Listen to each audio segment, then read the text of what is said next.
আপনি আব্দুল কাদের জেলানির জীবনী পড়েন, তার মা কোন ধাঁচের ছিলেন।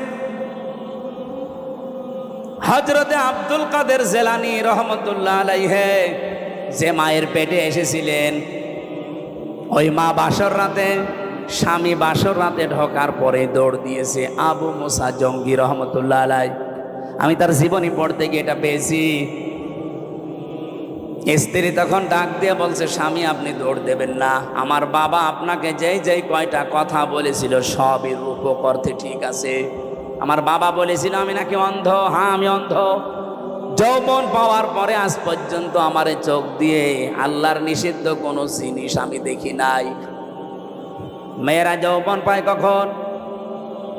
এখানে একটা মাসলা বলা দরকার। মেয়েরা এসেছে, সম্মানিত মা বোনেরা, যখন পয়েন্ট এসেছে আপনাদের মাসলাটা জানা দরকার। মেয়ে মানুষেরা যৌবন প্রাপ্ত হয় যখন তাদের শরীর খারাপ হয়, সেটা 12 বছর 15 বছর 16 বছর যাই হোক, যখনই শরীর খারাপ হবে ওই দিন থেকে তাদের নামাজ এবং রোজা ফরজ। এরপর থেকে বাবার আন্ডারে মায়ের আন্ডারে যতদিন থাকবে, যদি এক ওয়াক্ত নামাজও কাজা করে, যদি না পড়ে যা গোনা হবে এই বাবা মার। হ্যাঁ, এখানে আরেকটা বিষয় বলা দরকার, মেয়ে কখন যৌবন পেয়েছে এটা অনেক বাবা জানে না, কিন্তু মা জানে। এক কথা বলছেন কেন? এই জন্য মায়েদের উচিত বাবাকে আপনি ইঙ্গিত দেবেন, তোমার মেয়ে কিন্তু এই অবস্থা। সকালে ফজরের নামাজ শুধু নিজে ঢিপ দিয়ে চলে আসবা না, সেজদাটা মেয়েও যেন দেয় সে ব্যবস্থা করো। ওই এতদিন তো অভ্যাস ছিল না, ওকে অভ্যাস তৈরি করাও। হয় নিজে ডেকে দাও, নিজে নামাজের তাকিদ দাও, না আমাকে দিয়ে ভালো করে তাকিদ দেওয়াও। কারণ এই মেয়েটা এই যে 12 বছর 13 বছরে যৌবন পেয়েছে, এরপরেও নামাজ পড়ে না। কিয়ামতের দিন যখন আল্লাহ বিচার করতে বসবে, না জাগালুহুমা তাহাতা আকদামিনা, তোমাকে আর আমাকে সামনে নিয়ে আল্লাহ বলেন মুখের ওপরে জোড়া লাথি দিয়ে জাহান্নামে দেবে। বহু মেয়ে বহু ছেলে জোড়া লাথি মুখে দিয়ে আপনাকে আমাকে জাহান্নামে নেবে, শুধু অসচেতন থাকার কারণে। এই জন্য সচেতন হবেন আজকে থেকে মায়েরা। আমি যেদিন যৌবন পেয়েছি ওই দিন থেকে আমার এই চোখ দিয়ে কোনো নিষিদ্ধ জিনিস আমি দেখি না। এই জন্য বাবা আপনাকে বলেছে আমি নাকি অন্ধ। আমার বাবা বলেছিল আমি ন্যাংরা, হ্যাঁ আমার এই পা দিয়ে হারাম কোনো কাজে আমি যাইনি। বাবা বলেছিল আমি কালা, হ্যাঁ আমার এই কান দিয়ে আমি আজ পর্যন্ত কারো গীবত শুনিনি। বাবা বলেছিল আমি বোবা, আমার এই মুখ দিয়ে হারাম কোনো কথা আমি বের করি না। এই যে এতগুলো কথা শোনার পরে এই বংশে এসেছিল, এই মায়ের পেটে এসেছিল হযরতে আব্দুল কাদের জেলানি। 6 বছর মাত্র বয়স হয়েছে তার। ওনার পুরা জীবনী আমি পড়েছি। ওনার মা নিয়ে গেছে মক্তবে, ওস্তাদ বলছে এই বলো আলিফ। উনি বলছে হুজুর আলিফের অর্থ কি? আলিফের কোনো অর্থ হয় না। উনি ওই দিনই বলেছিল ওস্তাদ আলিফের যদি অর্থ না হয় ও জিনিস আমি পড়ি না। কারণ যে জিনিসের অর্থ নেই ওই জিনিস পড়ি আমি করবো কি? আপনি আমাকে অর্থ শেখান। উনি বলছে তুমি জানো আলিফের মানে? হ্যাঁ জানি। বলো দেখি। উনি আলিফ লাম মিম দিয়ে আরম্ভ করেছিলেন, আল্লাহু লা ইলাহা ইল্লাহু আল হাইয়ুল কাইয়্যুম। সূরা বাকারার 255 নাম্বার, যেটা আয়াতুল কুরসি বলে আমরা জানি। এ পর্যন্ত তেলাওয়াত করে আসলেন। এবার তিনি আল্লাহর পরিচয় তুলে ধরলেন 10টা। এখানে আল্লাহর 10টা ক্ষমতার কথা আছে। ওস্তাদ কাঁদতে কাঁদতে বেহুশ হয়ে গেছে। হোশ ফেরার পরে বলে মা আপনার ছেলেকে কোনো জায়গায় মনে হয় পড়িয়েছেন, আমার কাছে নিয়ে এসেছেন পরীক্ষা করার জন্যে। ওস্তাদ বলে না। মা বলছে আমি এই মাত্র আপনার কাছে প্রথম নিয়ে আসলাম, কোনো জায়গায় নিয়ে যাইনি। ওস্তাদ বলছে আপনার সৌভাগ্য যে এতটুকু বাচ্চা এর কোরআনে কারিমের প্রায় 18 পারা পর্যন্ত আয়ত্ত করা আছে। প্রতিটি আয়াত সে সুন্দর করে পড়তে পারে, অনেক আয়াতের অর্থও সে বোঝে। আমাকে আল্লাহর 10টা ক্ষমতা শুনিয়েছে আয়াতুল কুরসি দিয়ে। মা আমার কান্না আরম্ভ করলেন। ওস্তাদ বলে আপনি কাঁদেন কেন? আপনার তো সৌভাগ্য, খুশি হওয়ার কথা। বলে না আমি নিজেও কোরআনের হাফেজা, আমার এই সন্তান পেটে আসার পরে আমি প্রতিনিয়ত কোরআন পড়তাম। যখনই জন্ম নিয়েছে ফজরের নামাজ পড়ার পরে আমি একে পাশে বসিয়ে বসিয়ে আমি নিজে পড়তাম। আমি দেখেছি আমার আব্দুল কাদের আমার মুখের দিকে তাকিয়ে মুখ মিলাচ্ছে। ওস্তাদ, আমার আফসোস হচ্ছে এই কারণে, আমি যদি আর একটু কষ্ট করে পড়াটাই প্রতিদিন পড়তাম, আমার এই ছোট সন্তান এই ছোট বয়সেই কোরআনের হাফেজ হয়ে যেত।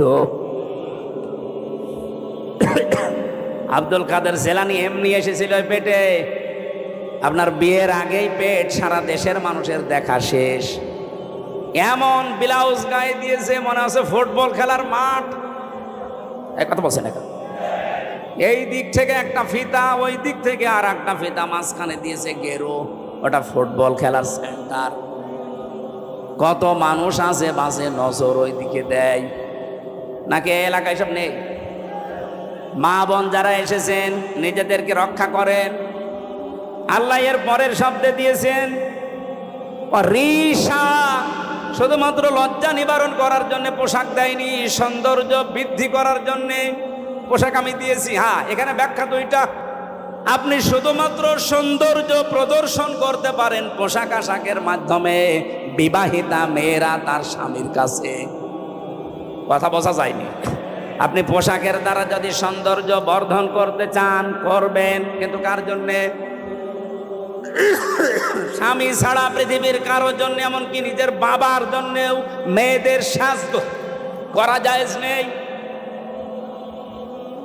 আজকে যে পরকীয়া প্রেম বাড়ে, বহু মানুষকে আমি বলতে শুনেছি, হুজুর যেভাবে চাই ওইভাবে করে না। কি আমি চাই আমার বউ রাতে নাইট ড্রেস পরে থাকবে, ও পরে না, এই জন্য আমি অন্য জায়গায় লাইন করি। এরকম মানুষ দেশে নেই? এখানে পরকীয়া প্রেম করেন কারা? হাত তোলেন তো দেখি। ও আলহামদুলিল্লাহ, এই জেলা তো একেবারে মানে মডেল জেলা। কোনো কিছুই নেই, যৌতুক নেই, পরকীয়া প্রেম নেই, ওসি তো খুব আরামে আছে।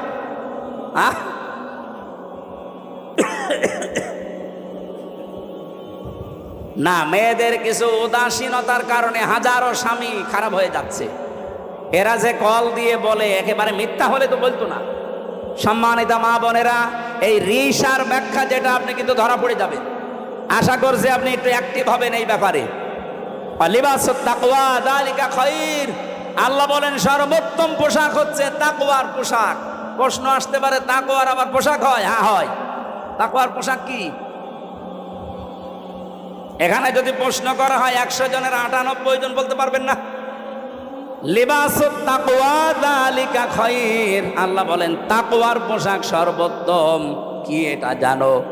তাকওয়ার পোশাক হচ্ছে আল্লাহর নির্দেশ এবং আদেশ, নিষেধ এবং আদেশগুলো নিজের জীবনে সেট করা, এটা একটা পোশাক। এই পোশাকটা আমাদের দেশে নেই, এমনকি পরিবেশও নেই। একজন মানুষ যেই পোশাক পরবে, সে পোশাক পরে টিকে থাকার মতো জায়গাও এই দেশে নেই। ওসি সাহেব চেষ্টা করছে বাঁচার, উনি বাঁচতে পারছে না। ওনার উপরে এমন আল্লাহর ওলি বসে আছে যে ওনাকে খারাপ হতে বাধ্য করে। আমি কি বেশি বলে ফেললাম? এরকম জায়গা দেশে নেই। এই জন্য আমাদের একেবারে শুরু থেকে শেষ পর্যন্ত এমনভাবে তৈরি করা দরকার, আগামীতে ইসলাম দিয়ে আমরা সাজাবো, ও দুর্নীতির দল বাংলাদেশে থাকবে না ইনশাআল্লাহ। বাইরের দেশগুলো ঘোরাঘুরি করে আমার এতটুকু অভিজ্ঞতা হয়েছে, তারা দাঁড়িয়ে গেছে শুধুমাত্র দুর্নীতি আর খাদ্যে ভেজাল তারা দেয় না, এই কারণে। আপনি দেখেন মালয়েশিয়া 2004 সাল থেকে তারা দাঁড়িয়ে গেছে। এই 21 বছরে তারা বিশ্বের মানচিত্রে আজ একটা নাম করা দেশ। আর আমরা 54 বছরেও দাঁড়াতে পারিনি, কারণ দুইটা, এদেশে দুর্নীতি বন্ধ হয় না আর খাদ্যে ভেজাল দেওয়া শেষ হয় না। এই দুইটা কন্ট্রোল করতে পারলে আমাদের দেশও দাঁড়িয়ে যাবে ইনশাআল্লাহ। আর এটা করা একমাত্র সম্ভব ইসলামের জন্য, ইসলাম ছাড়া সম্ভব না। যদি এবার ইসলাম আসে, আমি প্রশাসনের পক্ষে কয়েকটা কথা সামনে বলার এবং বাস্তবে রূপ দেওয়ার চেষ্টা চালাবো 100 ভাগ ইনশাআল্লাহ।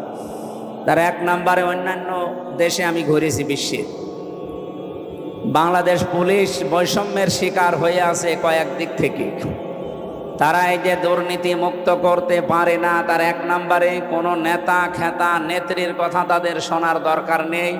আগামীতে ইসলাম যদি আসে তারা চলবে তাদের আইজির কথা মতো। আইজি হবে আবার নিরপেক্ষ। আইজি যদি এই জাহাঙ্গীরনগর ভার্সিটির ভিসির মতো হয়, 3 দিন পরে রেজাল্ট দেবে, তার যে রেজাল্ট দেওয়া দরকার ওইটা দেবে না। এই জন্য আমরা চাইব যে ওনাদের বিভাগটা নিরপেক্ষ থাকবে এবং যত প্রশাসনে মানুষ চাকরি করে এই দেশে সবাই চলবে তাদের এই চেইন অফ কমান্ড অনুযায়ী। কোন নেতা খেতা নেত্রী কে বলবে সেইটার ধার তারা যেন আর না ধারে, সেই ব্যবস্থা আগামীতে করা হবে ইনশাআল্লাহ। 2 নম্বরে তাদের একটা বিশাল বদনাম আছে যে তারা বাম হাতের ইনকাম করে।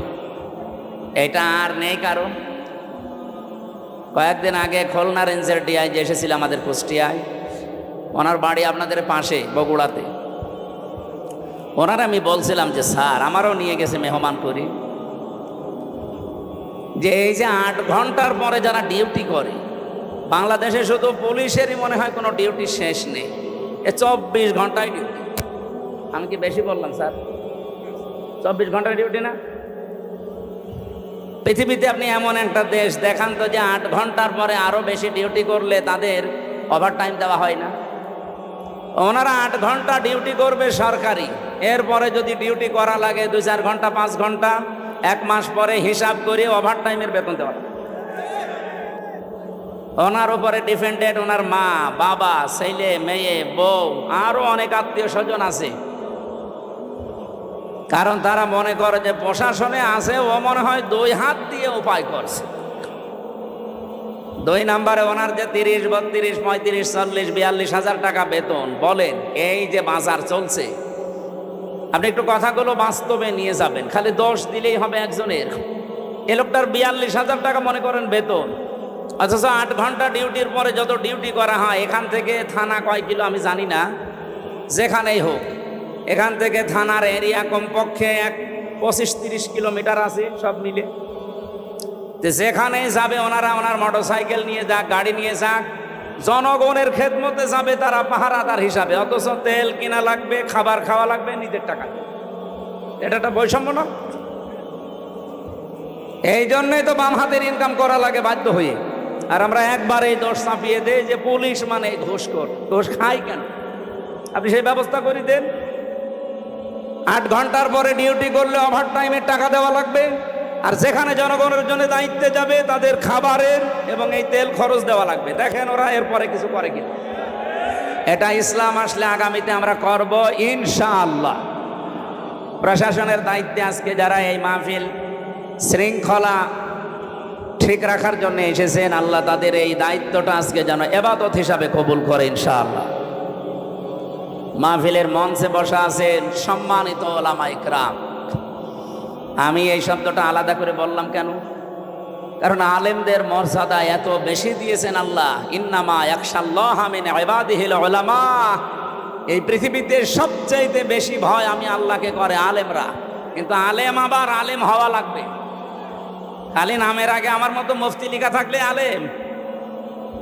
এখনো পর্যন্ত বাংলাদেশে বহু আলেম, বহু ইমাম, খতিব, তারা এই ধান্দায় আছে যে যদি ইসলামের পক্ষে কাজ করি, ইসলাম যদি এবার ক্ষমতায় না যায়, তাহলে আমার ইমামতি থাকবে তো।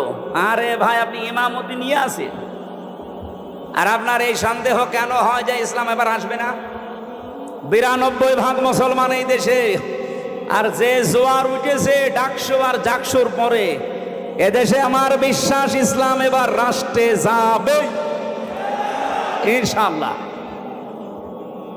কোন সন্তান মাইক হাতে নিয়ে যদি বলে যে আমার বাবা আর সম্পদ আমি পাই কি না পাই আমার সন্দেহ লাগছে, ওটা কি সন্তান নাকি অন্য কিছু? আরে গ্রামের লোক বলবে না যে আপনি নিজের বাবার সন্তান আপনি পাবেন না, মানে আপনি উত্তরাধিকারী সূত্রে তো পাবেন, অন্য কেউ পাবে। সন্তান এটা বললে যেমন পাগল। যে মানুষগুলোর জ্ঞান আছে, যাদের নামের আগে আমরা আলেম লিখা দেখি, এখনো তারা অ্যাক্টিভ না। তাই আপনি আবার কবে হবেন? যদি ইসলাম এসে যায় আপনি কিন্তু সমস্যায় পড়ে যাবেন। 100% বিশ্বাস করবেন, আমি তো করি এবার ইসলাম এদেশের রাষ্ট্র ক্ষমতায় আসবেই। আমি শেষে হস্যাই লাগিয়েছি, এটাকে আমি বানালাম। সূরা আলে ইমরানে আল্লাহ জানিয়েছেন ওয়ালা তাহিনু ওয়ালা তাহজানু ওয়া আনতুমুল আ'লাউনা ইন কুনতুম মুমিনিন। কোনো ভয় নেই, কোনো চিন্তা নেই, দুশ্চিন্তারও কারণ নেই। ওয়া আনতুমুল আ'লাউনা, এখানে আলেম আছে কিনা আমি জানি না, এখানে শব্দ ছিল আনতুম আ'লাউনা, অথচ আল্লাহ পাক আ'লাউনার আগে আলিফ লাম লাগিয়ে দিয়ে নির্দিষ্ট করে দিয়েছেন। আরবি গ্রামার অনুযায়ী মুবতাদা যদি মারিফা নির্দিষ্ট হয়, খবর হবে নাকেরা অনির্দিষ্ট। রব্বুল আলামিন এখানে খবর যেটা নাকেরা অনির্দিষ্ট সেইটাও মারিফা নির্দিষ্ট বানিয়ে দিলেন। খবর যদি কোনো সময় মারিফা হয়ে যায় ফিদুল হাসরা, হসরের ফায়দা দেয়, বাংলা অর্থ দাঁড়ায় হবে। শুধু হবে না, শেষে হর্ষাই লাগাতে হবে। আল্লাহ পাক যেহেতু গ্যারান্টি দিলেন নিজে যে বিজয় তোমরা হবে যদি শুধুমাত্র মুমিন হতে পারো। বাংলার মুসলমানেরা জবান খুলে বলবেন বিজয় দেওয়ার একচ্ছত্র মালিকানা কার? মুমিন হওয়ার দায়িত্ব কার? আল্লাহ মুমিন হবে আর আপনি কি করবেন? হ্যাঁ, না হয়নি ভাই। আল্লাহ তো মুমিন আছে, ওনার নামই তো মুমিন। সুতরাং আপনাকে মুমিন হওয়ার শর্ত লাগিয়েছে আল্লাহ। যদি এবার আমরা সত্যিকারের মুমিন হতে পারি, মাস্ট বি আল্লাহ তার কথা রাখবে। নাকি আল্লাহ এরকম যে সকালে এক কথা আর বিকালে আর এক কথা বলে? রব্বুল আলামিন বলেন আতাম্মাত কালিমাতু রাব্বিকা সিদকাও ওয়া আদলা লা মুবাদদিলা লিকালিমাতি ওয়া হুয়াস সামিউল আলিম। সূরা আনআমের 115 নম্বর আয়াতের ভেতরে পাবেন 8 নাম্বার পারার প্রথম নাম্বার পৃষ্ঠার 11 নাম্বার লাইনে আছে। যত তাফসীর আমি পড়েছি আয়াত নিয়ে, আমার কাছে এই 3টা বিষয় ধরা পড়েছে। আল্লাহ পাক বলেন, হে নবী, আমি যে কালাম পাঠালাম এর প্রত্যেকটা কথা সত্য। 2 নম্বরে সিদক ওয়া আদলা, এটা ন্যায় ইনসাফ দিয়ে পরিপূর্ণ। 3 নম্বরে আমার কোরআনে আমি যা বললাম কিয়ামত পর্যন্ত কোনো পরিবর্তন নেই। যা বলেছি ওটা হবে। এই জন্য আমরা এত সাহস নিয়ে বলতে পারছি এবার ইসলাম জায়গা মতো যাবে ইনশাআল্লাহ। এই জন্য যারা এখনো দদুল্লামান অবস্থায় আছেন যে জমি বাবার পাই কি না পাই, এ ধান্দা কি ভালো? আপনি তাহলে মনে হয় অন্য কারো সন্তান। বাংলাদেশের বৈধ নাগরিক আমরা, 92% মানুষ আমরা এখানে মুসলমান। এবার আপনি 100% বিশ্বাস নিয়ে বাড়ি যেতে পারেন। যেভাবে জোয়ার উঠেছে, ঝড় উঠলে ঝরা পাতাগুলো আকাশে ওঠে। এবার ঝড় উঠেছে, অবশ্যই এই ঝড়ে কেউ কেউ যারা আমরা পড়ে আছি নিচে, আমাদেরকে আল্লাহ উপরে তোলার জন্য এই ঝড় সৃষ্টি করে দিয়েছে। জাহাঙ্গীরনগর বিশ্ববিদ্যালয়ে মুসলিম শব্দ পর্যন্ত বাদ দেওয়া হয়েছিল। ইসলামী সাবজেক্ট যে কয়টা ছিল, কেউ পরিচয় দিলে তাকে হত্যা করা কোনো ব্যাপারই না, এরকম জায়গা ওইটা। অথচ সেখানে আজ নারায়ে তাকবীর আল্লাহু আকবার ধ্বনি উঠতেছে। এটা একটা আশ্চর্য না? এতগুলো কাজ আল্লাহ যখন করে দিচ্ছে সামনে রাখছো চক্ষু যাই আছে, আমার মনে হচ্ছে আল্লাহ সবগুলোতে বিজয় দেবে ইনশাআল্লাহ। দল মত জাতি বর্ণ ধর্ম নির্বিশেষে, যেহেতু গোবিন্দগঞ্জ নাম শুনলে বোঝা যাচ্ছে এখানে অন্য ধর্মের লোক আছে, এজন্য সবাইকে নিয়ে আমরা আল্লাহর দরবারে শুকরিয়া জানাচ্ছি, যেহেতু তাদেরও মালিক আল্লাহ। তাদের মালিককে গত পরশুদিন আমার কুষ্টিয়ায় অনুষ্ঠান ছিল। পরশুদিন না কালকে কি বার? শুক্রবার ছিল। হ্যাঁ, জমান নামাজ পড়ে আমি ওদের যে কেন্দ্রীয় মন্দির, ওই মন্দিরে গিয়েছিলাম। ওখানকার যিনি কেন্দ্রীয় মন্দিরের সভাপতি, সবার সাথে কথা বলার পরে প্রায় 100 ঘর হিন্দু আছে ওই পাড়াতে। ওনারা আমাকে আশ্বস্ত করেছে যে এবার আপনাকে আমরা ভোট দেব, কিন্তু আমাদের যে দাবিগুলো আছে আমরা যেন আতঙ্কে না থাকি, এইটা আপনারা দেখবেন। আমরা গ্যারান্টি দিয়েছি যে ইসলাম যদি আসে এই দেশের কোনো ধর্মের মানুষ আতঙ্কে থাকবে না ইনশাআল্লাহ। আপনার ধর্ম আপনি পালন করেন, আমার দাওয়াত দেওয়ার দরকার আমি দেব। কি কথা বলেন না কেন? সুতরাং দলমত নির্বিশেষে যারা এসেছেন আসেন, আমরা আমাদের মালিক যিনি সত্যিকারের মালিক তার দরবারে শুকরিয়া আদায় করি, বলেন আলহামদুলিল্লাহ। এই পৃথিবীতে আল্লাহ যখন খুশি হয় কারো উপরে, এই এদিকে তাকান, এখানে একটু নড়াচড়া কম করুন। আমরা একটা ক্লাস করব ঘন্টাখানিক, থাকবেন তো? এই পৃথিবীতে আল্লাহ যখন কারো উপরে খুশি হয় তখন তার বাড়িতে আল্লাহ কন্যা সন্তান পাঠায়। তাহলে যাদের মেয়ে আছে আপনি বিশ্বাস করতে পারেন যে আল্লাহ আপনার উপরে অন্তত খুশি হয়েছে। মেয়ে হলে খুশি হয় আল্লাহ, কিন্তু যার মেয়ে হয়েছে এই লোকটা নারাজ, এরকম মানুষ নেই? আপনাদেরকে আহ্বান জানাচ্ছি, আল্লাহ যেই কাজ করতে পেরে উনি খুশি, আমরা ওই কাজ পেয়ে খুশি কিনা বলেন তো? আজকে থেকে আর রাগ করবেন না। আপনি জান্নাত পাবেন কি পাবেন না সে গ্যারান্টি কিন্তু আপনি নিজেও দিতে পারেন না। পারেন না?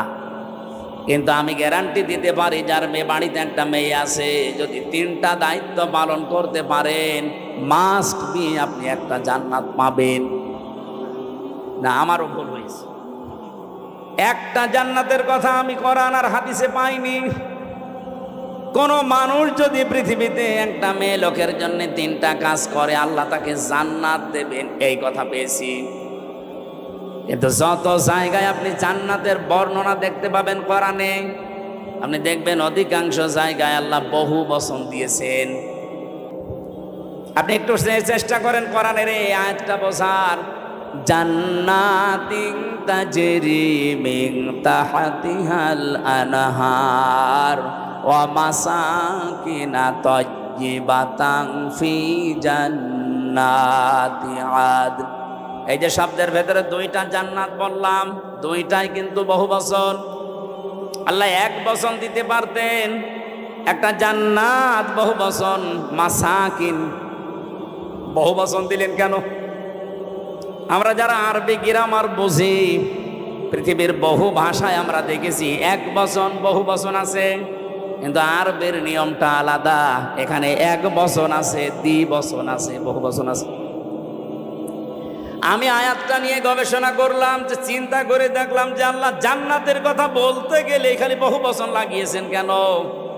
যেহেতু আরবিতে এক বচনের পরে দ্বিবচন হয়, এরপরে 2-এর উপরে গেলে সেটা বহু বচন হয়।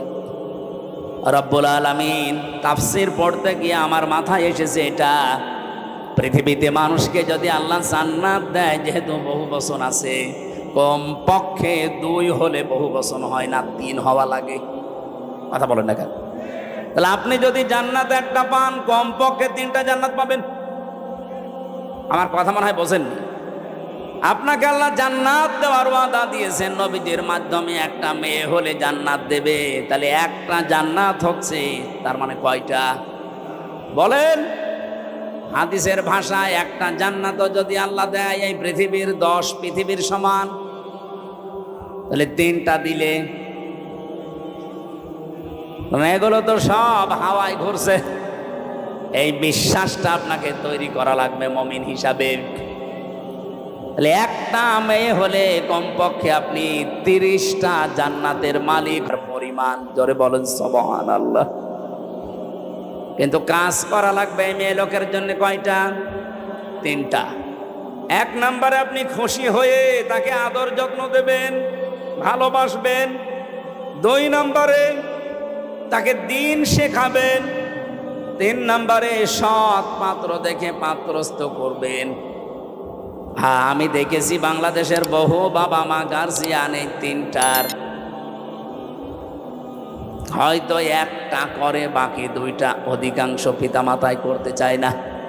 আর সন্তান হলে অনেক খুশি, ওর পেছনে খরচ করে, ভালোবাসা দেয়, মহাব্বত দেখায়, কিন্তু 2 নম্বরে তাকে দিন শিক্ষা দেওয়া লাগবে।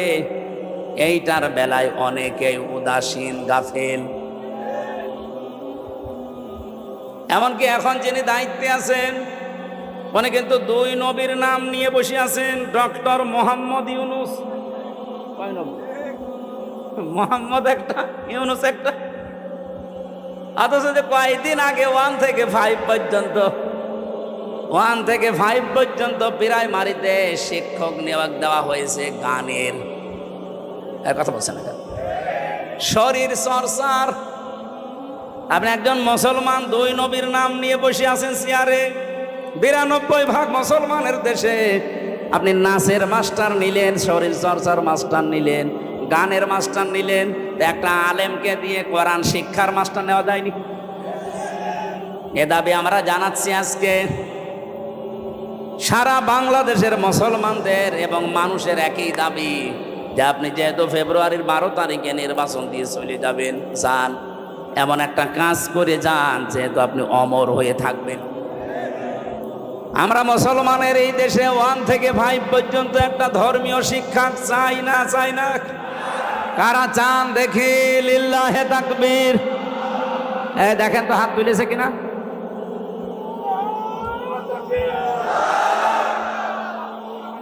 আলহামদুলিল্লাহ ভাই।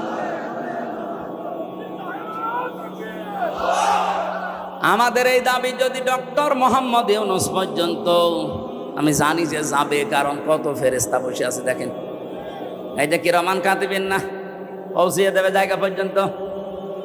ওনার কান পর্যন্ত যাওয়ার পরও যদি কিছু নাও করে, আমার আরশ পর্যন্ত চলে গেছে।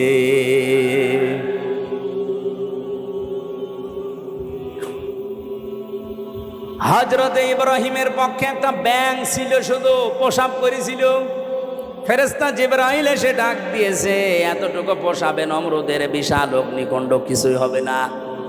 ব্যাঙ ওই দিন বলেছে, ফেরেশতা আমি জানি আমার প্রসাবে কিছু হবে না, কারণ এত প্রজ্বলিত আগুন, 1 কিলোমিটার উপর দিয়ে যদি পাখি উড়ে যায়, ঝলসে পড়ে যায়, কি দাও দাও করছে আগুন। সেখানে আমি এত দূর থেকে শুধু প্রসাব করছি, আমি জানি কিছু হবে না, কিন্তু আমার মালিক আল্লাহকে দেখাতে চায় যে আমি নবী ইব্রাহিমের পক্ষে আছি, নমরুদের বিপক্ষে আছি। আল্লাহ তার কথাটা এত বেশি পছন্দ করেছিলেন, ওই দিন থেকে আইন পাশ হয়ে গেছে, কিয়ামত পর্যন্ত যত ব্যাঙ দুনিয়ায় আসবে, ব্যাঙের পোষা পাক শুধু ইব্রাহিম নবীর পক্ষে থাকার কারণে ব্যাঙের পোশাক যদি পাক হয়ে যেতে পারে, আমরা যে আজকে কোরআনের পক্ষে শুধু হাত তুলে জানান দিয়েছি, কিয়ামতের দিন এটা যেন নাজাতের ওসিলা হয়ে যায়। গাইবান্ধাবাসী, তাহলে কন্যা সন্তান হলে প্রথম আপনার দায়িত্ব ভালোবাসা। আপনি খুশি হয়ে ভালোবাসবেন, তাকে মহাব্বত করবেন। 2 নম্বরে দিনের শিক্ষা দেওয়া, কিন্তু সে পরিবেশটা যদি নষ্ট করে দেওয়া হয়, তো শিক্ষা দেব কোথায়? সবাই তো আর মাদ্রাসায় ছেলে মেয়েকে দেয় না। কথা বলছে না কেন? স্কুলেই দেন। মুসলমানের দেশে স্কুলের সিস্টেমগুলো এই করেন, 1 থেকে 5 পর্যন্ত পড়লেও যেন ইসলামের মৌলিক নিয়ম নীতিগুলো অলরেডি জেনে ফেলে, এরকম ব্যবস্থাটা করে দেন। আর সেইটা এখন কিন্তু সময়। আগে যারা ছিল, আমি নাম নিতেও ঘৃণা করি, এই জালেমা মহিলার, ওরা 1 থেকে 5 পর্যন্ত পড়ার পরে একটা ছেলে বৃত্তি পরীক্ষা দেয়। আমি নিজেও বৃত্তি দিয়েছি। এরপরে ওই 8এও বৃত্তি পরীক্ষা আছে। 100 মার্কের কোরআন আর হাদিস ছিল আগে, আমি নিজে পরীক্ষা দিয়েছিলাম।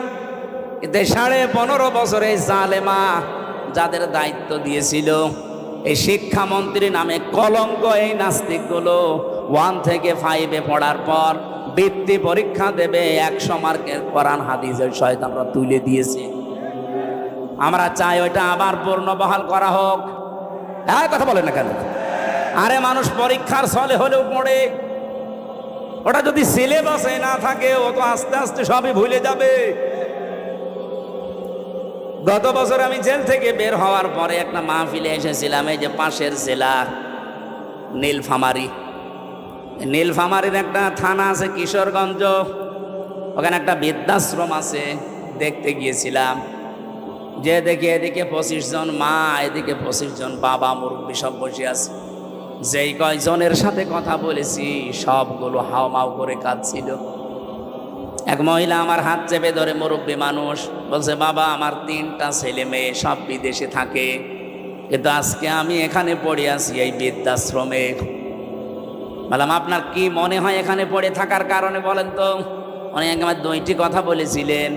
1 নম্বরে প্রথম দোষটা আমার, 2 নম্বরের দোষ আমার পুত্রবধূর। প্রথম দোষ আমার এই 3টা ছেলে মেয়ে সব হায়ার এডুকেটেড, অনার্স মাস্টার্স করা, সব বাইরের দেশে থাকে। আমি তাদেরকে দ্বীনের শিক্ষা, কোরআনের শিক্ষাটা ছোটবেলা থেকে দেইনি, এইটা আমার অপরাধ। ঠিক আছে। 2 নম্বরে আমার যে পুত্রবধূ সবগুলো মডার্ন, আল্ট্রা মডার্ন, এরা আমার ছেলেদেরকে কান ভাঙিয়েছে যে এই বুড়ি মানুষ বাড়ি রাখার দরকার নেই। শেষ পর্যন্ত তারা তো চলে গেছে, আমারে রেখে গেছে এই বৃদ্ধাশ্রমে। আমি এখন এই যে 24 ঘন্টা কাজ কাম নেই, শুধু পড়তে থাকি, মাঝে মাঝে কোরআন হাদিস ইসলামের ইতিহাস পড়ি। আমি বুঝি এই ছেলেটারও দোষ না, দোষ এখন আমার মনে হচ্ছে। কারণ আল্লাহর কোরআনের যে জ্ঞানটা, ওয়াকাদা রাব্বুকা আল্লা তা'বুদু ইল্লা ইয়্যাহু ওয়া বিল ওয়ালিদাইনি ইহসানা। আল্লাহ বলেন আমি রায় দিলাম, আমি রায় দিয়ে দিলাম, সিদ্ধান্ত দিলাম, ফায়সালা দিলাম, আমি আল্লাহ লিখে দিলাম, আমি আল্লাহ ছাড়া কারো ইবাদত করা যাবে না। আর তোমাদের মা বাবা যাদের আছে তাদের সাথে ভালো ব্যবহার করা লাগবে। আল্লাহর পরে যাদের স্থান তারা কারা? বলেন বলেন। সেই মা বাবা, তাদেরই তারা স্থান জানে না, কারণ তারা এ বিষয়ে জ্ঞান অর্জন করে নাই। তাদেরকে যেহেতু আমরা শেখাতে পারি না, এই জন্য প্রথম দোষটাই আমার। আমরা আশা করব যারা দায়িত্বে আছেন আপনারাও মুরব্বী হবেন। আপনাদের আগামী প্রজন্ম যদি বৃদ্ধাশ্রমে আপনাদের রেখে না আসে, আল্লাহর পরে আপনার স্থান এটা যদি না জানে, আপনাদের কপালেও আসতেছে। যেন আমার মনে হয় এই মুহূর্তে 1 থেকে 5 পর্যন্ত এমন সিস্টেম করা দরকার, মানুষ যেন হাফ আলেম হয়ে যায়। এ দাবি কি শুধু আমার একার না সবার? মেয়েটার জন্য 3 নম্বরে আপনি সৎ পাত্র দেখবেন। আজ মেয়ের বাবা যারা অনেকে সৎ পাত্র দেখে না, দেখে যে এ ছেলের মাল আছে কিনা, নাকি এ ছেলে এসব নেই। বলেন তো, নবীজি তার 4টা মেয়ে বিয়ে দিয়েছিলেন, সবচাইতে আদরের যেটা ফাতেমা তো জহরা। কত ধনী এই মানুষের সন্তান বিয়ের প্রস্তাব দিয়েছে, বিশ্বনবী বলেন না। উনি যদি চিন্তা করতেন যে ধনী মানুষের কাছে দিলে আমার মেয়ে সুখে থাকবে, মক্কার বহু ধনাঢ্য মানুষেরা তাদের প্রস্তাব দিয়েছিল, একটাতেও রাজি হয়নি। এমন একটা মানুষের সাথে নবীজি রাজি হয়েছেন যার নিজের বাড়ি বলেও ছিল না, নবীর বাড়িতে থাকতো।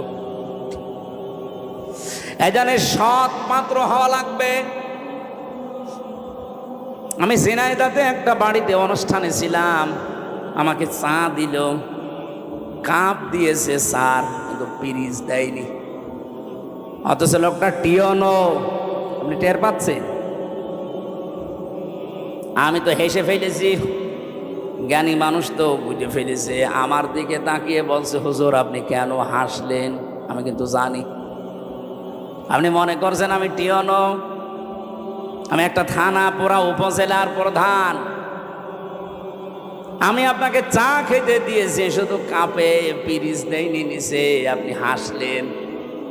বাস্তবতা এইটা, গত পরশুদিন এই পিরিচটা ভেঙে গেছে, কাপটা নিচের যেটা।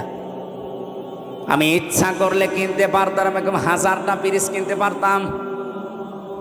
গতকালকেও আমার অফিসে একটা বিশাল বান্ডিল এসেছিল, শুধু সই করতে বাকি।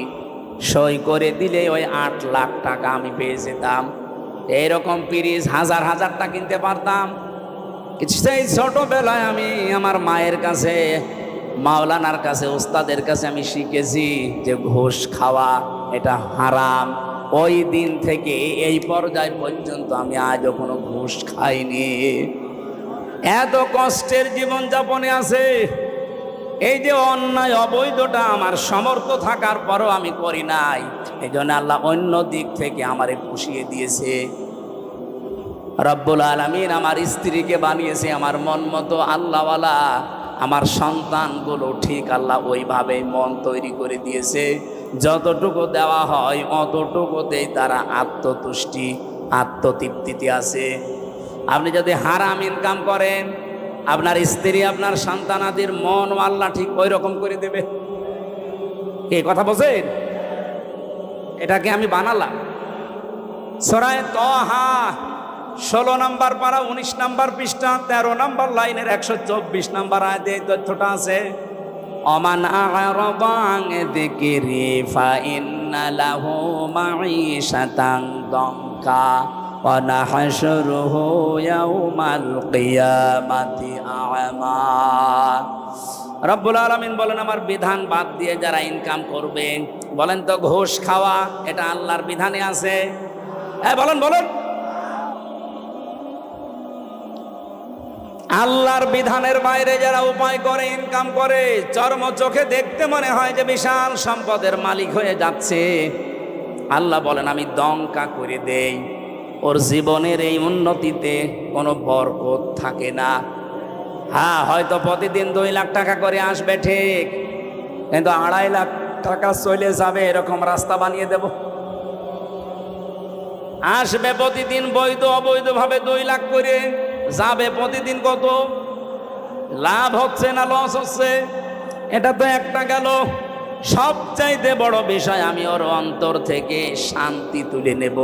এই দঙ্কা শব্দের ব্যাখ্যা হচ্ছে ওর জীবনের কোনো কিছুতে আমি শান্তি রাখবো না।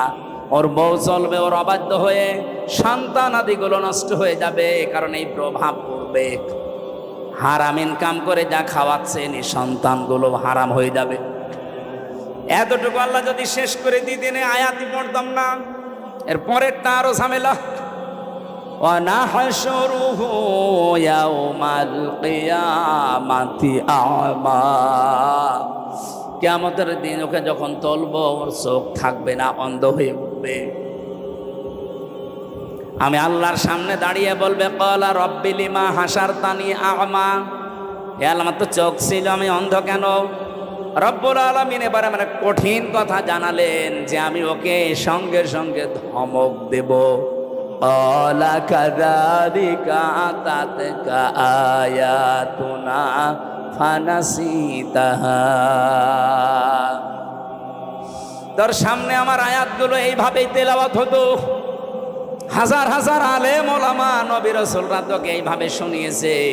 আমার আয়াতগুলো শোনার পরে এভাবে না শোনার ভান করেছিলি, জানার পরে যেভাবে না জানার ভান করতিস, যেভাবে ভুলে গিয়েছিলি জানার পরে, আজকে তোরে আমি আল্লাহ ভুলে গেলাম।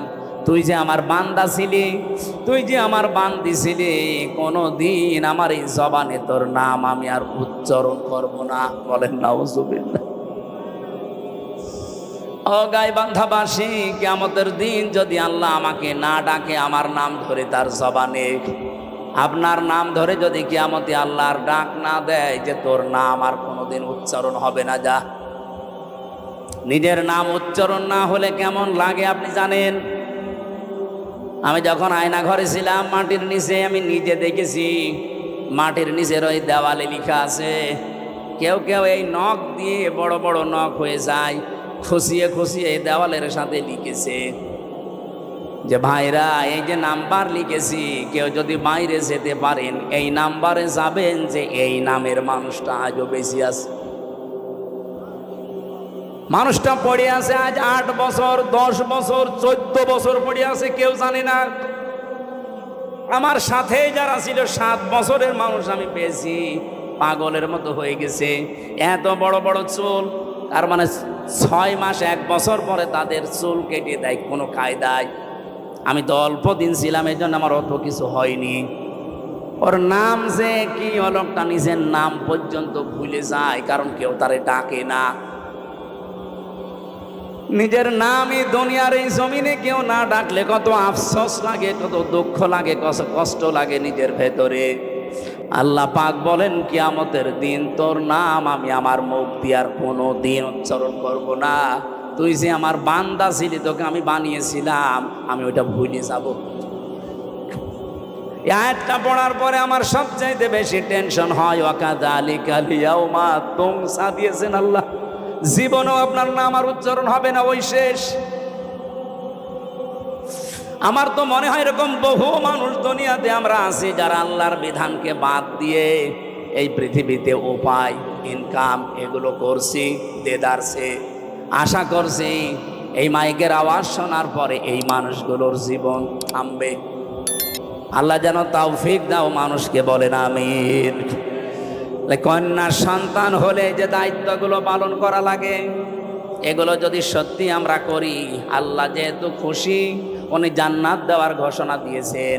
মেয়ে যাদের আছে, আল্লাহ কমপক্ষে যেন 3টা জান্নাতের মালিক তাকে বানান, আমিন। দ্বিতীয় নম্বরে হাদিস হচ্ছে, আল্লাহ যদি ওই লোকটার উপরে আর একটু খুশি হয়, তখন তার বাড়িতে আল্লাহ মেহমান পাঠায়। যদি আর একটু বেশি খুশি হয়, তখন তাকে রোগ ব্যাধি দিয়ে একটু পরীক্ষা চালায়। যদি আল্লাহ আর একটু বেশি খুশি হয়ে যায়, সর্বশেষ তখন ওই এলাকায় আল্লাহ বৃষ্টি নাজিল করে। সিস্টেম অপর পৃষ্ঠায় দেখুন, রব্বুল আলামিন বলেন, এটা হাদিস মুসলিম শরীফ, এই পৃথিবীতে আমি আল্লাহ যদি কারো ওপরে রেগে যাই, তার 1 নম্বরে তাদের ওপরে যে মানুষগুলো দুনিয়ায় যৌতুক খায়। এদেশে তো যৌতুক নেই। যৌতুক এটা মানবতার সাথে মহা কৌতুক। আমি এ কোরআন হাতে নিয়ে গ্যারান্টি দিতে পারি, এবার যদি ইসলাম যায়, বারবার তো মেয়ে লোককে আমরা পাঠিয়েছি, 2 মহিলা এটার একটাও করে নাই। ইসলাম যদি এবার যায়, সর্বপ্রথম যৌতুক নামে এই কৌতুককে ঝাঁটা পিটা করে বিদায় করা হবে।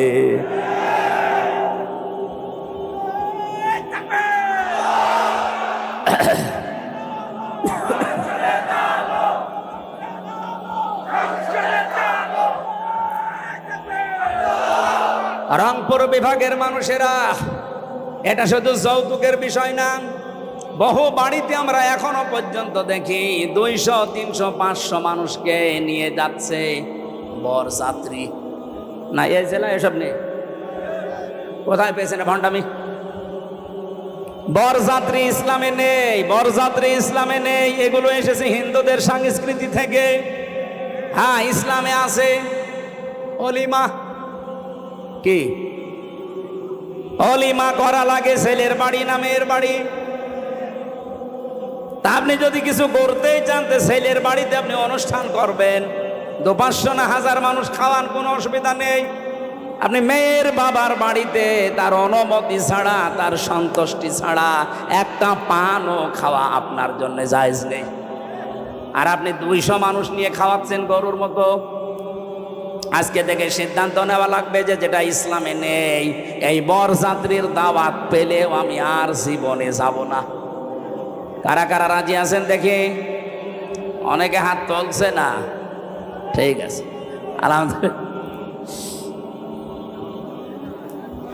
এখানে যারা বিয়ে করেছেন সত্যি করে বলবেন, বিয়ে যারা করেছেন, অলিমা করেছেন, কারা কারা হাত তোলেন তো? আন্দাজে হাত তুলছেন না?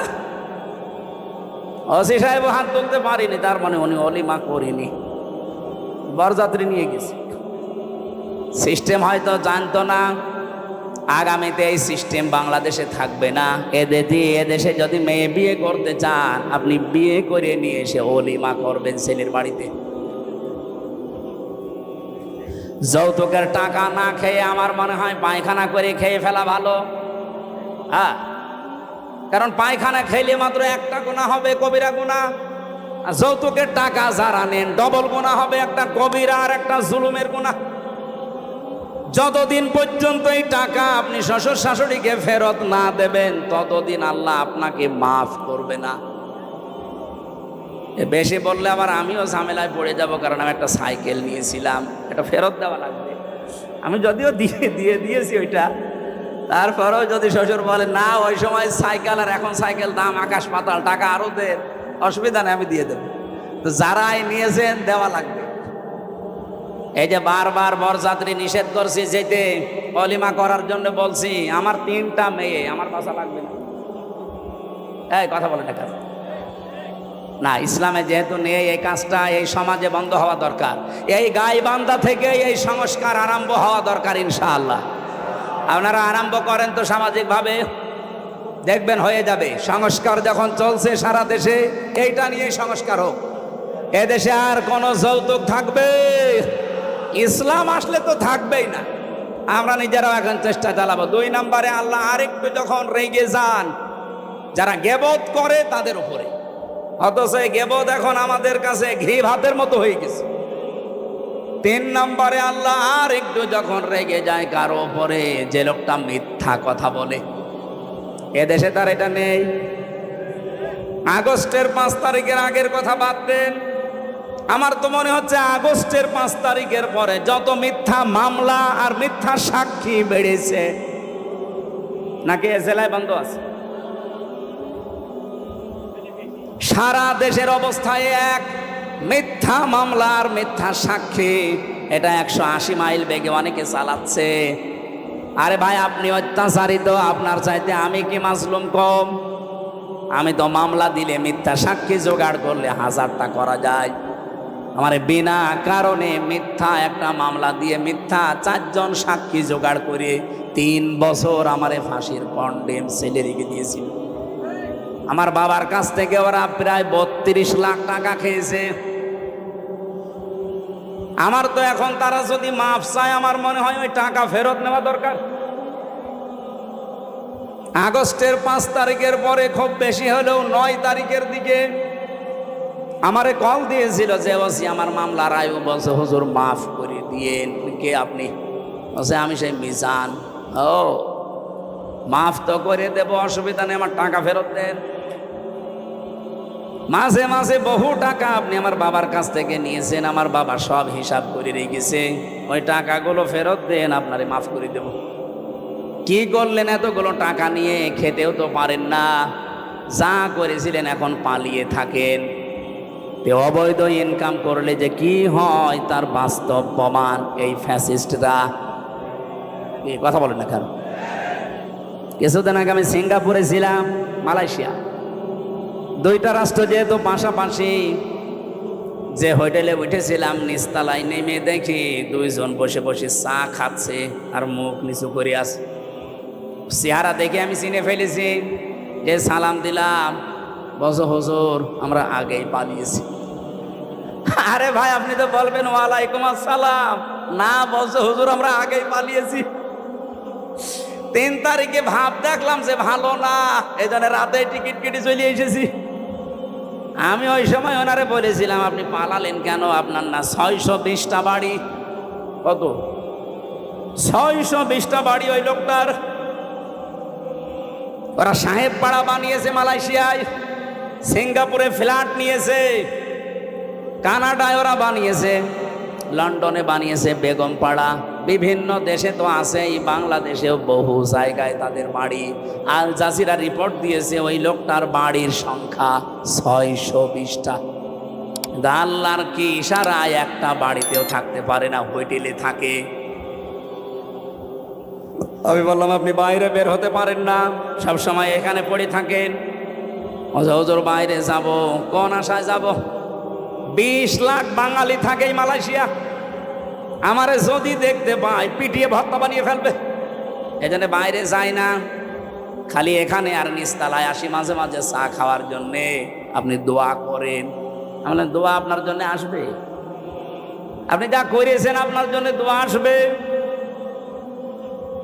এই জন্য জালেমদের পরিণতি কি হয়েছে এটা দেখার পরেও যদি এখনো কারো হুঁশ না হয়, আমার মনে হয় এরা যেন নেপালের দিকে তাকায়। দেখেন না, মন্ত্রীদেরকে নদীর ভেতরে চুবাচ্ছে।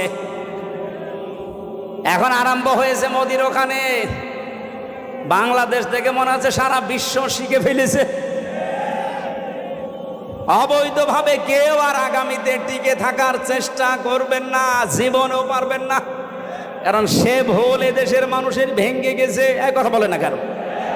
এই দেশ থেকে শিক্ষা নিয়েছে সিরিয়া, এই দেশ থেকে শিক্ষা নিয়েছে নেপাল, এই দেশ থেকে শিক্ষা নিয়েছে দাদারা। দেখেন কি হয় দাদার। আমার তো মনে হয় কোরআন হাদিস পড়ে যতটুকু পেয়েছি, মোদির করুণ পরিণতি হবে এই কারণে শয়তান আল্লাহর ঘর টুকরা টুকরা করেছে। আল্লাহর কত ঘর সে ভেঙেছে বলেন তো। আল্লাহর ঘরের ইট পাথর খোলে নাই, ওর কপালে লাগিয়েছে এটা।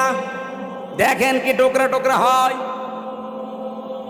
আল্লাহ পাক বলেন ইন্নাহুম ইয়াকিদুনা কায়দা ওয়া আকিদু কায়দা ফামাহিলিল কাফিরিনা আমহিলুহুম রুয়াইদা।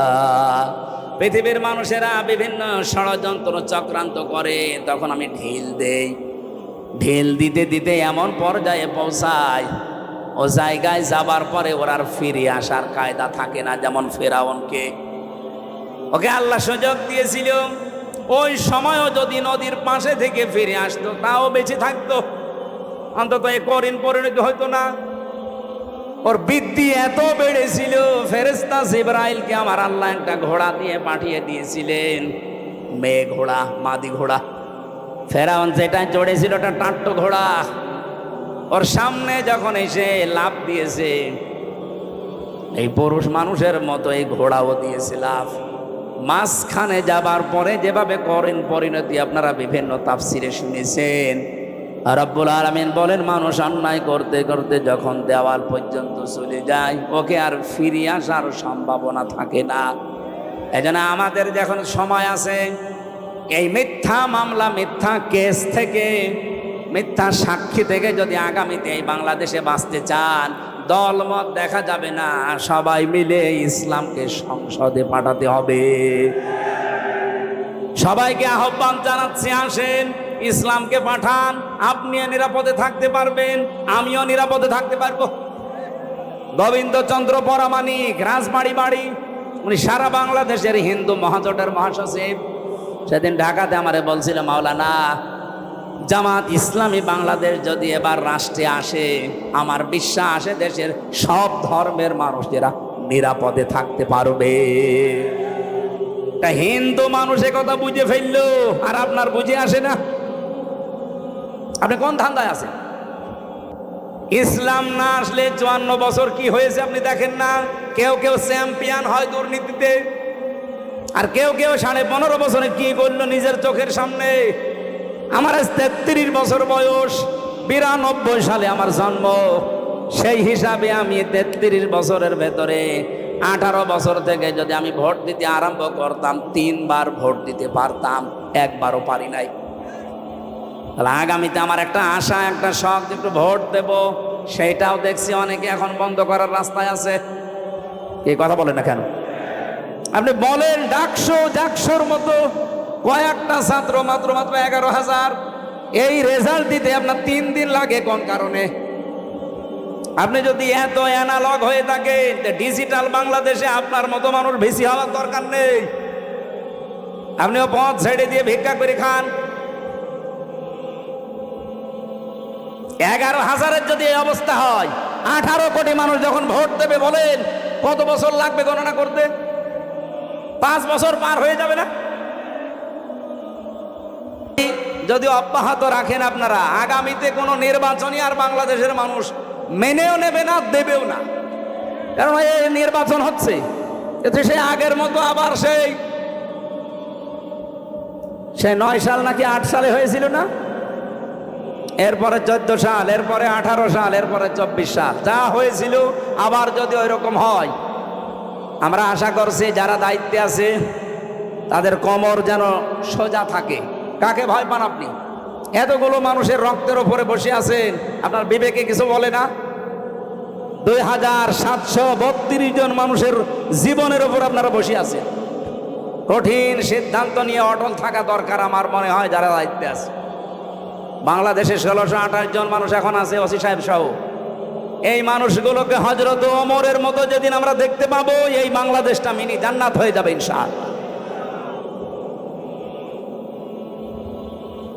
আল্লাহ পাক একেবারে সর্বশেষ যখন সবচাইতে বেশি রাগান্বিত হয়ে যায় কারো উপরে, যখন দেখে লোকটা সুদ খায়।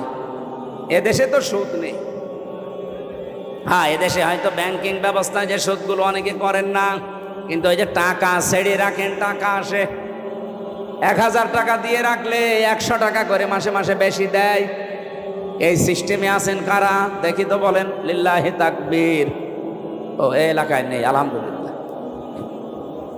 যদি কেউ করে থাকেন আশা করছি আপনি এই অন্যায়টা ছেড়ে দেন, নয়তো আপনি নামাজও পড়েন, মায়ের সাথে জিনাও করেন। একটা নিকৃষ্ট শব্দ এটা। সন্তান যত খারাপ হোক বলেন তো, মায়ের সাথে জিনা করা এটা সম্ভব? হ্যাঁ বলেন। অথচ হাদিস এইটা, যারা সুদ খায়, 1 টাকা পরিমাণেও যারা সুদ খায়, ওই জন্য 1 বার 2 বার না, মায়ের সাথে 33 বার জিনা করে। আল্লাহ তুমি আমাদের দেশের মানুষকে এই মহা পাপ থেকে বাঁচাও। আরো জোরে বলেন। তাহলে মুসলিম শরীফের হাদিসের বাক্য ছিল 4টা কাজে আল্লাহ খুশি, আর এই 4টা কাজে আল্লাহ বেজার। যেগুলোতে আল্লাহ খুশি আমাদেরকে এই কাজগুলো দুনিয়ায় করার তৌফিক দেন, যেগুলোতে নারাজ আল্লাহ ছেড়ে দেওয়ার সুযোগ দেন। বলেন আমিন। আমার তেলাওয়াত কিন্তু আয়াত সূরা আরাফের 26-27 আমরা 2টা আয়াত পড়েছি। আলোচনার বিষয় ছিল মানব জাতিকে শয়তানের প্রথম হামলা এবং তার পদ্ধতি কি ছিল। এই পৃথিবীতে শয়তানের যত টার্গেট, সর্বপ্রথম টার্গেট ছিল এই যে আয়াতে আছে। রব্বুল আলামিন বলেন, ইয়া বানি আদম কদ আনজালনা আলাইকুম লিবাসা। হে বনি আদম সন্তান। এখানে লক্ষ্য করেন, আল্লাহ কিন্তু ইমানদারকে ডাকেন নাই, আল্লাহ মুসলমানদেরকে আলাদাভাবে বলেন নাই, ডাক দিয়েছেন ইয়া বানি আদম, হে বনি আদমের সন্তান। বলেন তো অন্যান্য ধর্ম যারা মেনে চলে ওলা বনি আদম সন্তান কিনা? বলেন বলেন। তার মানে অন্য ধর্মের লোক যদি আশপাশে থাকেন, সে আপনি হিন্দু হন, খ্রিস্টান হন, বৌদ্ধ হন, যারা আছেন সবাইকে আল্লাহ ডাক দিয়েছেন, কারণ সবার মালিককে। বলেন বলেন। ওরা হয়তো বাপ দাদার কথা মানতে গিয়ে সরাসরি বলতে পারে না আল্লাহ, কিন্তু মনের ভেতরে এটা ওদের আছে। বিপদে পড়ে দেখবেন তখন কিন্তু আল্লাহ ছাড়া আর কোনো ভগবানের নাম মনে আসে না। কথা বলেন। আমি বরিশালে ছিলাম ছোটবেলায়, যেতাম তখন নৌকায় ব্রিজ ছিল না। হঠাৎ দেখে একটা ঝড় উঠেছে, আমরা তো পড়ছি লা ইলাহা ইল্লা আনতা সুবহানাক। পাশে আমার দেখে এক দাদা হিন্দু আর দাদি, ওরা বলছে লা ইলাহা ইল্লাল্লাহ। কি গো, চেহারা দেখে তো মনে হচ্ছে অন্য ধর্মের লোক। কালেমা পড়েন, মুসলমান হয়েছেন? বলছে না। পড়েন কি করে? বলছে যে ঝড় উঠেছে এ কালি দরকার কাজ না, আল্লাহ লাগবে। মানে সবার মনের ভেতরে আল্লাহ একজন আছে, কিন্তু বাস্তবের খাতিরে অনেকে বলতে পারে না। আল্লাহ যেহেতু সবার মালিক, সবার রব, এই জন্য উনি ডাক দিয়েছেন ইয়া বানি আদম, হে বনি আদমের সন্তানেরা, কদ আনজালনা, অবশ্যই আমি নাজিল করেছি, আলাইকুম, তোমাদের ওপরে, লেবাসা, পোশাক। কি করে এই পোশাক তোমাদের? ইওয়ারি সাওয়াতিকুম রিসা, তোমাদের লজ্জা নিবারণ করে। 2 নম্বরে তোমাদের সৌন্দর্য বৃদ্ধি করে। এই একটু খেয়াল করেন এদিকে। এই জরুরি না হলে উঠেন না তো ভাই। এলাকায় কি বিড়ির ফ্যাক্টরি আছে? অনেকের বিড়ির নেশা লাগে, তো ওই যশোর এলাকায় গেলে বিড়ি আছে, একটু পরে দেখে উঠে যে বিড়ি খেয়ে আবার আসে। এরা আবার বিড়ি খেতে যাচ্ছে।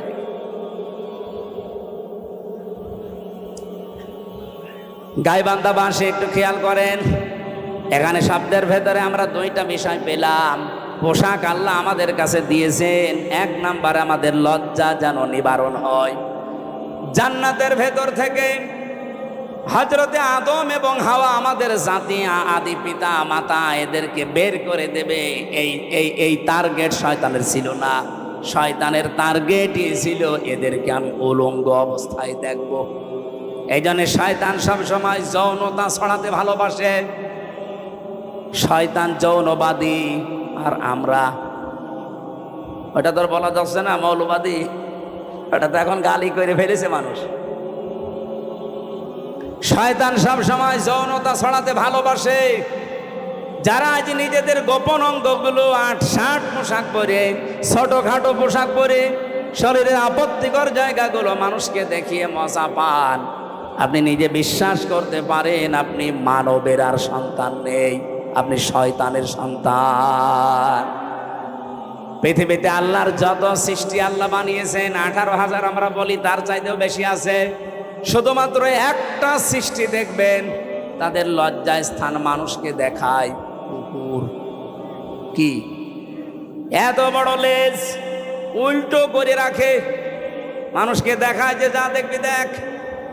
আমার তো মনে হয় এই দেশে যারা নিজেদের উলঙ্গ অর্ধ উলঙ্গ পোশাক আশাক পরে বিভিন্ন গোপন অঙ্গগুলো মানুষকে দেখি আরো আনন্দ পায়, এরা আর কুকুর সমান।